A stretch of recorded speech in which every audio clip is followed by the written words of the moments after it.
Anye kindo mano butande. Anye mokobe.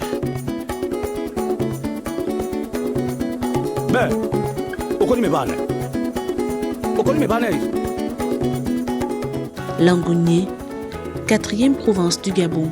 Elle compte un peu plus de 200 000 habitants et tire son nom d'une rivière d'Afrique, affluent de l'Ogooué. À l'occasion de cette 4e journée du Festival culturel Gabon 9 provinces, les filles et fils de cette partie du Gabon ont présenté leur diversité culturelle. Ce qui fait la particularité de Langounié, en plus de son talent culinaire et artisanal, c'est le lingwala, une danse qui demande une certaine souplesse au niveau des reins et un jeu de pied assez technique.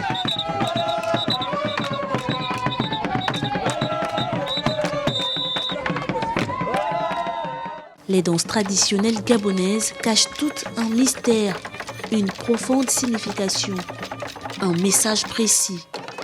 Elles font partie de la vie du Gabonais en général. Par exemple, cette démonstration d'une cérémonie de circoncision que je vous invite à regarder.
Monsieur, bonsoir. Bonsoir. Alors, nous venons d'assister à une scène de démonstration. Comment se passe la circoncision chez les Nzebi? La circoncision en Nzebi, c'est le chaka. On appelle chaka en langue Nzebi. C'est ce que vous venez à peine de voir. Le jeune homme que vous avez vu, qu'on portait tout à l'heure en chantant et qui venait la main levée, c'est celui qu'on appelle le circoncié. Donc c'est celui qui devait subir la circoncision, qui devait devenir un homme. C'est un rite, plus qu'un rite, c'est également une initiation. C'est à travers la circoncision chez les Nzebi que l'on peut t'appeler garçon, que tu peux arriver à certains endroits lorsque vous êtes circoncis. Merci. Voilà, chers téléspectateurs, vous l'avez suivi comme moi, c'est à travers la circoncision qu'on devient un homme, c'est à travers la circoncision qu'on peut fréquenter certains endroits. Les non-circoncis ne sont pas concernés. C'est la culture gabonaise, c'est la diversité culturelle gabonaise. A tout de suite.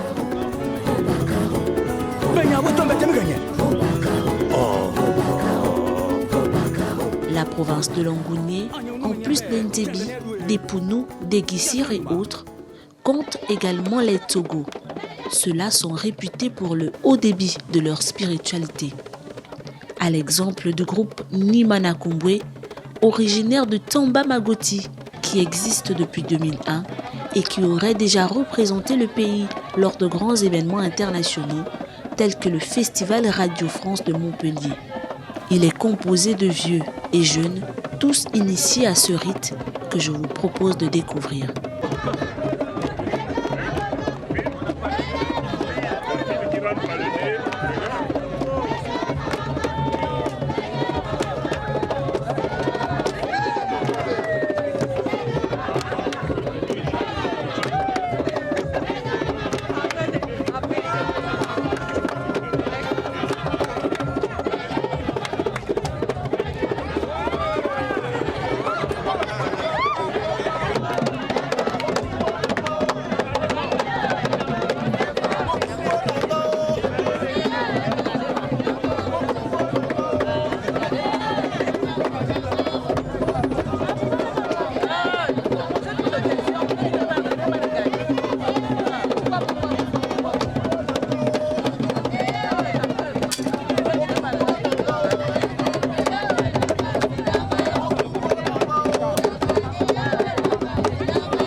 démonstration que l'on ne saurait traduire à part si vous nous donnez justement l'information de votre propre bouche. Expliquez-nous tout ce qui vient de se passer. Ce qui vient de se passer sont des éléments originels du Bwiti, notamment Bwiti d'Isumba, chez les Tsogo.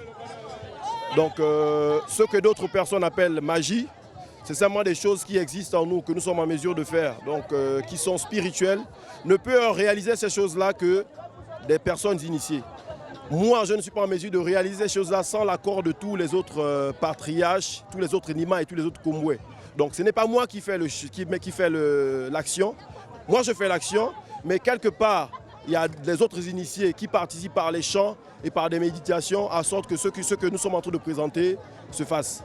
Donc notamment un miroir qui se casse, qui se remet, le bananier qui va pousser en 20 minutes. Donc on attend certains éléments qui arrivent afin de pouvoir nous réaliser cette œuvre aujourd'hui pour qu'on puisse manger notre banane tranquillement devant tout le public qui est venu rassembler. Il n'y a pas que le Bwiti dans Nimana Komboué. Il y a le Mabanji, il y a le Niembe et le Bwiti Misoko. D'autres qualifient tous les rites que vous venez d'énoncer comme étant de la sorcellerie. Que répondez-vous à cela? De la sorcellerie, je vais dire non. C'est du spirituel simplement. C'est vrai que quand on voit plus sorcier, on voit plus le mal.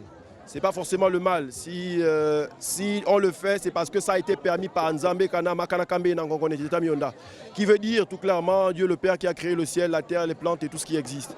Donc je pense que c'est la capacité de l'homme, c'est pourquoi cela se fait. Et sans l'autorisation de Dieu, je ne pense pas que ces choses peuvent se faire. Donc c'est simplement spirituel, ce n'est pas satanique. Et oui, chers téléspectateurs, le Festival culturel Gabon 9 Provinces ne se raconte pas, mais ça se vit. Je vous rappelle que nous sommes du côté du boulevard Jean-Paul II, dans le 2e arrondissement de la capitale gabonaise, où se célèbre durant 9 jours la diversité culturelle gabonaise. Après donc le G4, bien évidemment, c'est le G5. J'ai cité la Nyanga. Pour ceux qui hésitent encore, effectuez massivement le déplacement parce qu'il s'agit là de la culture gabonaise, de la diversité culturelle gabonaise qui constitue notre identité. À très bientôt.